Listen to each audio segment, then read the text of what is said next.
अल्लाह तबारक व तआला जे प्यारे हबीब कायदो आलम सल्लल्लाहु अलैहि वसल्लम जेॾीमल मुआज़ बिन जबल रज़ियल्लाहु अन्हु खे यमन ॾे मोकिलियई पाण जिन्हनि फरमायो ए मुआज़ बिन जबल रज़ियल्लाहु अन्हु जेॾीमल तव्हां यमन तशरीफ़ वठी वेंदव यमन वञो त अहले किताब क़ौम आहे तव्हां हुन अहले किताब क़ौम वटि वञी रहिया आहियो इन्हीअ जे करे सभ खां पहिरियां ई उन्हनि खे तव्हां अल्लाह तबारक व तआला जो तौहीद बयानु कंदव अल्लाह तबारक व तआला खे वहदहू ला शरीक मञण जो चवंदव यानी सभ खां पहिरीं उन्हनि खे तव्हां चवंदव अल्लाह तबारक व तआला जो तौहीद बयानु कंदो चवंदो अल्लाह तबारक व तआला ला शरीका वहदहू ला शरीका हिकु ई आहे इबादत अल्लाह तबारक व तआला जो करणो आहे हुन खां पोइ तव्हां मां मुहम्मद सल्लल्लाहु अलैहि वसल्लम जे रिसालत जे बारे में उन्हनि खे चवंदो यानी अल्लाह तबारक व तआला जो हबीब तव्हां ऐं असांजो प्यारो महबूब हज़रत मोहम्मद रसूलुल्लाह सल्लल्लाहु अलैहि वसल्लम असां सभिनी जो रसूल आहे असां सभिनी जो नबी आहे असां सभिनी जो पैगंबर आहे यानी अल्लाह तबारक व तआला जे तौहीद खां पोइ मदीने वारे साईं जो रिसालत बयानु कंदो उन खां पोइ ओ मुआज़ बिन जबल उन खां पोइ तव्हां उन सभिनीनि यमन वारनि माण्हुनि खे कलमा पढ़ंदड़नि खे जेॾीमहिल उहे तौहीद उन्हनि खे सम्झ अची वञे रिसालत मदीने वारे साईं जो उन्हनि खे सम्झ अचे उन खां पोइ तव्हां उन्हनि खे चवंदव 5 वक़्त निमाज़ अल्लाह तबारक व तआला असां सभिनी जे मथां फ़र्ज़ कयो आहे यानी ॾींहुं राति 24 कलाकनि में ॾींहुं राति में त पोइ जेॾीमहिल उहे निमाज़ पढ़ण खां पोइ ए मुआज़ बिन जबल रज़ियल्लाहु अन्हु पोइ इन्हनि खे चइजो त अल्लाह तबारक व तआला असां ऐं तव्हां सभिनीनि मालदार वारनि ते ज़मींदारनि ते मिल्कियत रखंदड़नि ते अल्लाह तबारक व तआला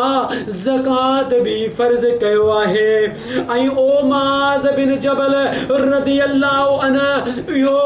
ज़कात उन्हनि जे अमीरनि मां वठी करे उन्हनि जे ग़रीबनि में विराईंदो उन्हनि जे ग़रीबनि में तक़सीम कंदो ऐं उन्हनि जे ग़रीबनि में जेॾीमहिल इहा ज़कात तक़सीम कंदो ऐं हा मुआज़ बिन जबल रज़ियल्लाहु अन्हु इहो बि यादि कजो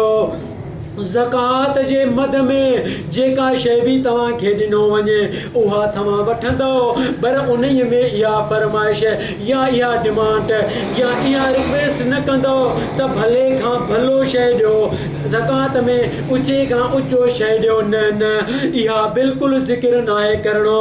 इहा बिल्कुलु डिमांड न आहे करिणो इहो बिल्कुलु ईअं न आहे चवणो हा ज़कात जे मद में उहे जेको कुझु ॾियनि था उन्ही खे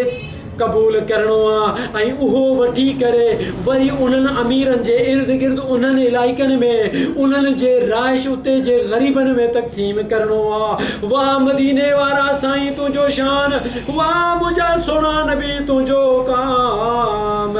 वाह मुंहिंजा सोना नबी तुंहिंजो शान वाह मुंहिंजा सोना मदीने वारा साईं तुंहिंजा फरमान होॾां सभ खां पहिरीं अल्लाह ताला जो तौहीद बयानु करणु वरी पंहिंजी रिसालत जी ॻाल्हि करणु वरी अल्लाह तबारक व तआला खे सुजदो कराइणु 5 वक़्त निमाज़ पढ़ाइणु वरी उन खां पोइ ज़कात जो अमल कराइणु ऐं उन खां पोइ ज़कात वठी करे वरी उन्हनि जे ग़रीबनि में तक़सीम कराइण वारी ॻाल्हि वाह मुंहिंजा सोना रब तुंहिंजे शान तां सदके तुंहिंजे प्यारे नबी तुंहिंजे प्यारे रसूल असांजे प्यारे हबीब आकायदो आलम सल्लल्लाहु अलैहि वसल्लम जे शान तां सदके शान तां क़ुर्बान ओ मदीने वारा साईं तुंहिंजे शान खां क़ुर्बान वञा हीउ दीन इस्लाम अल्लाह ताला असांखे तमामु आसान करे अता फरमायो आ। ओ मुंहिंजा प्यारा दोस्तो, ओ मुंहिंजा प्यारा अज़ीज़ो, ओ मुंहिंजा प्यारा भाइरो, कोशिश कयो अल्लाह तबारक व तआला जे हबीब जे फरमाननि ते अमल कयो। अल्लाह ताला जे पाक कलाम क़ुरान मजीद ते अमल कयो। क़ुरान पढ़ो तर्जमे सां ऐं मुंहिंजे मदीने वारे साईं जो फरमान पढ़ो ऐं उनखे सम्झो ऐं दीन इस्लाम खे पूरी दुनिया में फैलाइण जी कोशिश कयो। पंहिंजे इर्द गिर्द, पंहिंजे मिट रिश्तेदारनि में, पंहिंजे अज़ीज़ व क़ारिबनि में, तमामु सभिनीनि में दीन इस्लाम जो हमेशह हमेशह ॻाल्हियूं कंदा रहो। ऐं हिते अची करे मां आख़िर में हिकिड़ो इहो ॻाल्हि बि तव्हांखे अर्ज़ु थो कयां त मुंहिंजा प्यारा भाइरो, मुंहिंजा प्यारा दोस्तो, अल्लाह तबारक व तआला तव्हांखे जेका माल इनायत फरमायो आहे, रब साईं जेको तव्हांखे पंहिंजे गंज मां अता फरमायो आहे, तव्हां पंहिंजे माल जो ज़कात, तव्हां पंहिंजे माल जो ज़कात वठी करे पंहिंजे इर्द गिर्द ग़रीबनि, रिश्तेदारनि, माइटनि ऐं इर्द गिर्द जे ग़रीब ग़ुरबान में तक़सीम कयो। इहो अल्लाह ताला जे हबीब जो फरमान आहे, मदीने वारे मीर जो इहो फरमान आहे, मुंहिंजे रब साईं जो इहो फरमान आहे। ओ मुंहिंजा सुणा, अल्लाह ताला जो हुकुम आहे इहो। अल्लाह ताला जे इन हुकुम ते अमल करण सां तव्हांजे मोहल्ले में, तव्हांजे इर्द गिर्द, तव्हांजे ॻोठ में, तव्हांजे शहर में, तव्हांजे पाड़े में इंशाअल्लाह को ग़रीब न रहंदो ऐं इस्लाम ते अमल कंदो।